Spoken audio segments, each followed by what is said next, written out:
What's going on here? What's going on, guys? This is Aussie Van Man. How's it going? Where are we today? Well, today we are at, I believe it's called Thor's Well, but over here we have this really cool bridge, and they call that Cook's Chasm Bridge, built under cooperative agreement by the United States Bureau of Public Roads, Oregon State Highway Commission, Tom Lilibo, contractor, 1931. So that's pretty crazy. The sun is going down. We're in the afternoon here, and apparently I was told that it's best to see it in the afternoon because the water splashing up has a better effect. Alright, so we're going to have a quick look from the top here, then we're going to make our way down and check it all out. Let's have a look.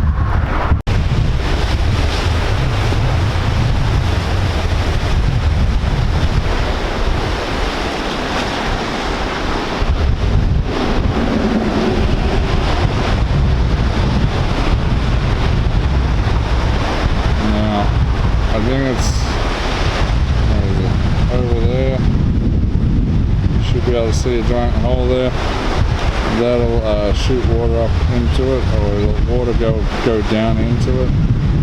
Basically, it's like a lava tube that's like collapsed at the top. All the water goes down into it, but I think it's connected to the sea as well, so it does go back out.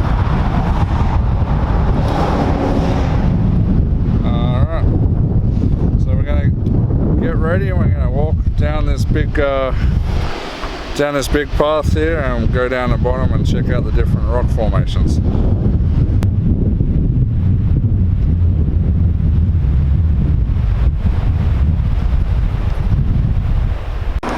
Alright, so it looks like I got it right. It is called Thor's Well, as you can see here. Let's have a look what's on the board.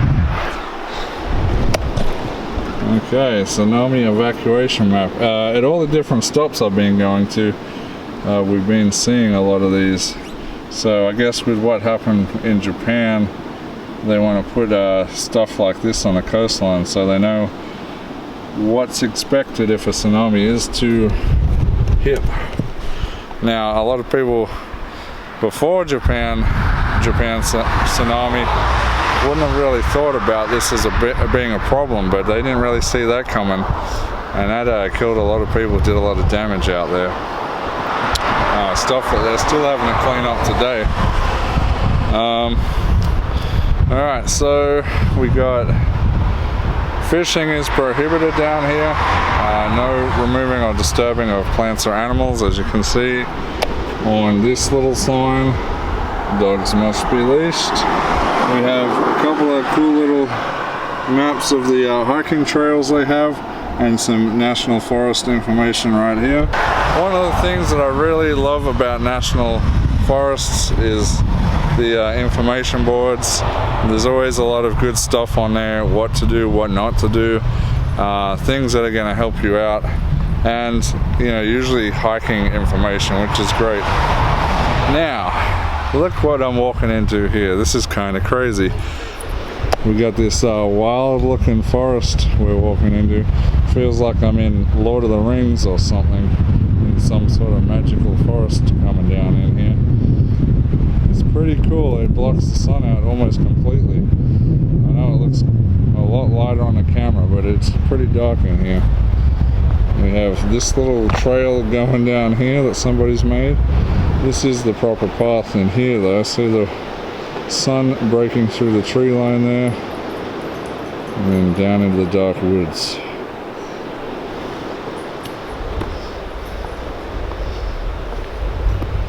Over here you may see some of the wild natives of this land.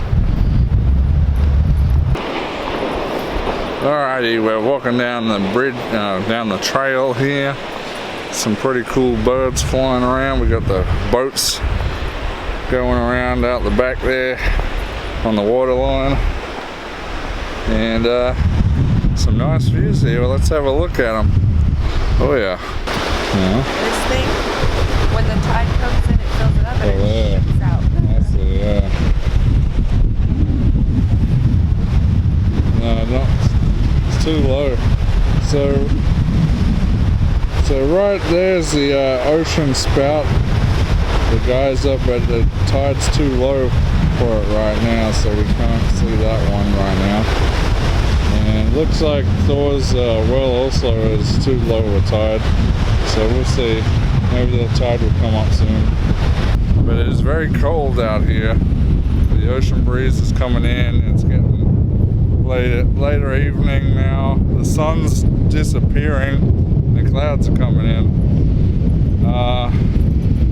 Yeah, so a little bit cold. I'm wearing my shirt and shorts because I'm used to the Phoenix weather.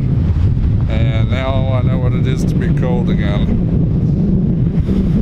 Alright, let's meander on down here. Check the place out. We got Cook's Chasm. That's what this giant crack in the earth is going up the middle there. It's called Cook's Chasm. I don't know if it's related to Captain Cook. I know Captain Cook was in this area at one point, so that's kind of cool. Bit of cross history there. Captain Cook was the guy that discovered Australia. If you guys didn't know that, obviously you Aussies are going to know that. Alright, let's have a look down here. It's looking pretty rough in the mouth there. You can see how much it's going up there. You see all this sea foam going on. Little cave underneath there. Look how old that tree right over there must be really old. Look at that thing. Hasn't moved in a while. Alright, let's get over there, check it out a bit closer. As you can see over there, we've had a bit of a landslide on the side of the cliff there. Ocean erosion, the shoreline erosion is always a problem. We get it a lot on our coastlines in Australia too. We get a lot of stagnant looking water in these rock pools here, so I don't know how long it's been sitting here. So these seagulls here in America, they are quite a bit larger than the ones we have in Australia. They're like giant vultures compared to our seagulls back home. Yeah, let's have another look at that one.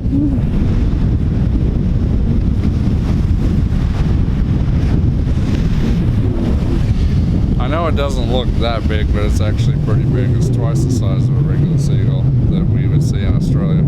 Alright, so this is Thor as well. Let's have a look. Now, if the tide was a little bit higher, I probably wouldn't be able to stand here because those waves would be shooting up out of there straight across here. And it's already starting to pick up, so we must be on a turn on the tide here because we're starting to see a lot more starting to splash over the rocks behind me here. So we found some local fishermen in the area down here. Have you been catching any fish or not? No. No fish. Their day's a bust. Alright guys, so we're going to have a little walk around, see what else we can find out here. So yeah, we're just waiting for the tide to come back up a bit and then we'll have another look at Thor as well, see it in all its glory. I'm just looking through the rock pools now, see if I can find anything cool.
So very different coastline to what I'm used to in Australia. I know we do have our rocks, but it's usually like a large beach in between, and the rocks are on the corners of the beach, and then you'll scale your way across those. Me and my brother used to like going out there and swim in the rock pools, and we'd jump off into the waves as they come down into the beach as well. The waves would sort of carry us through. Pretty cool. This is a very, very different, especially the fact we got the pine forest right on these mountains, right by the road, and then you're coming straight down like these really sharp angles just to come down to the water. And yeah, but it's very interesting at the same time. I like to see different things. Not everything's going to be the same as what I'm used to in Australia. I will definitely say the beaches in Australia are much, much better, but this is like really cool in its own special way. Today I was able to go get some fish and chips down at the local restaurant, Mo's, and you'll probably see a video on that too. The fish and chips was pretty good there because it's much fresher. I have to say, when I eat fish and chips at like chain restaurants, like in Phoenix inland, they're usually not that good. Everything's frozen, or it's catfish of some sort, which I'm not a big fan of. It's just growing up on the coastline, having that fresh ocean fish available fresh off the boat all the time. It's really hard to go from having the best all the time and then going to something that's not quite as what you'd expect.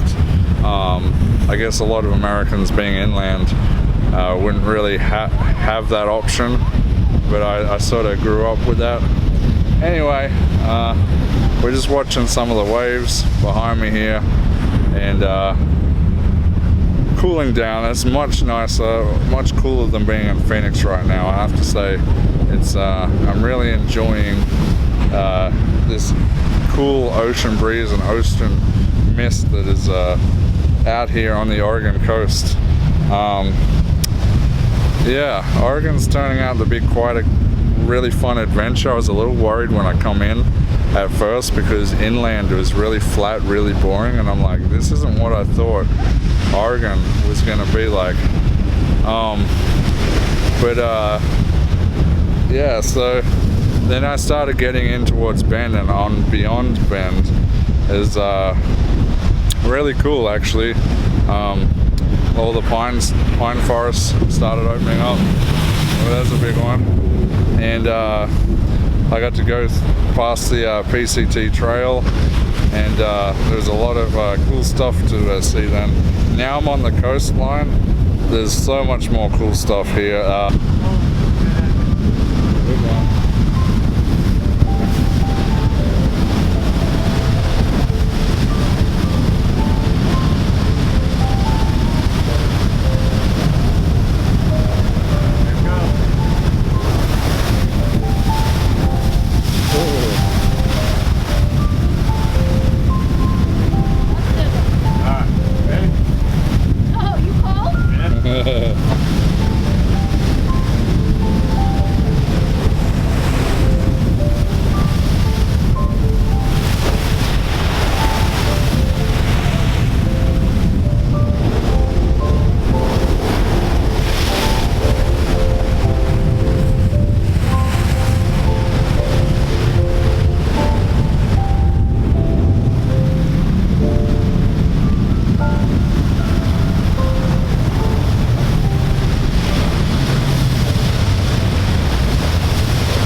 So that was Thor's well.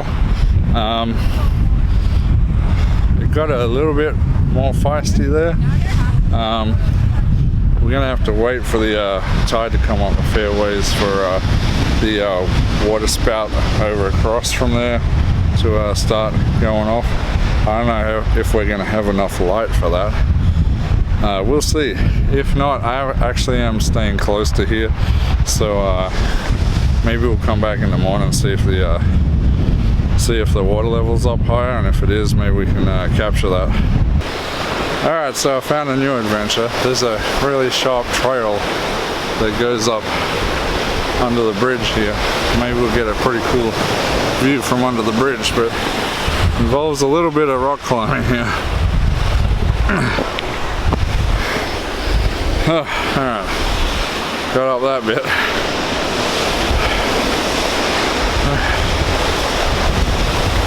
Let's see how high we can get.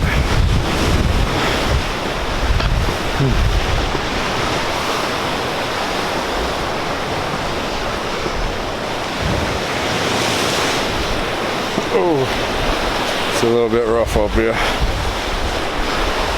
It's all this loose volcanic rock up here.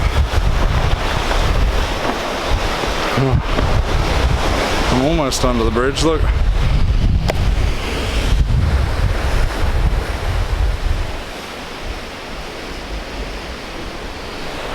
And there's a view below.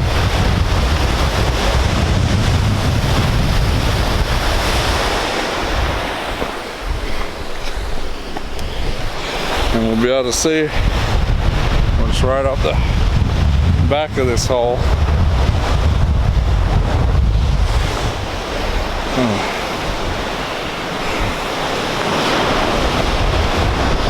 Whoa, this is rough.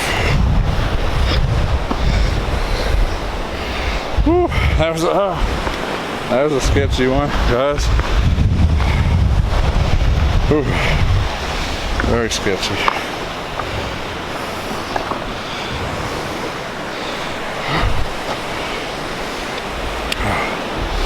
Okay, it's a little bit dark on the camera, I can see. Ooh. Now that's cool. The crack goes all the way up into the mountain. And there's actually water coming down from the mountain, down into the cracks. Have a look. Have a look at that.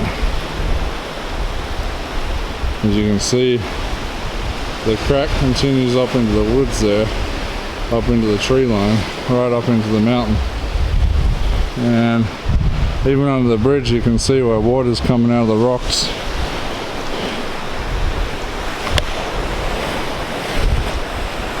Very, very cool. Very sketchy place I'm standing right now.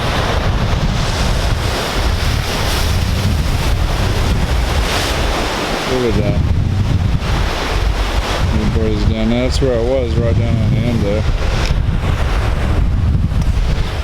Alright, we are going to make our way back down there and see what the weather's doing. We may have to end this video because I think it's going to be another hour or two before that water level gets up to get to the geyser. So I think we picked the wrong time to be here. But we'll climb down and see what we can see. Okay, so I was walking along the trail to go back down. What did I find? I found my old mate Steve-O here. What's going on, Steve? Hey buddy, what you doing? Just chilling out? Yeah, that's what I thought. That's what I thought you were doing. Man, he's big. He's about as big as my middle finger, if not bigger. Anyway, I almost stepped on the thing. He's right on the middle of the trail. Giant slug. Absolutely giant looking thing. I haven't seen one that big for a long time. So that's a bit of wildlife for you. The venomous, dangerous, man-eating slug. Alright guys, so that water level still hasn't come back up. We'll see if we can see it from the top in a bit. I'm going to go back up to the top. Everyone's over at Thor as well now. Got quite a bit of a crowd there now. It's pumping a little bit more. But if you see me in a little bit, that means we did get the water level up, and we'll try to show you the geyser if I can. If not, we'll see you next time. Maybe we'll come back out here. Alright guys, please like and subscribe. Tell me what you thought of this experience. Tell me if you've been here before or somewhere similar. Alright guys, until next time, this is Aussie Van Man. We'll see you later.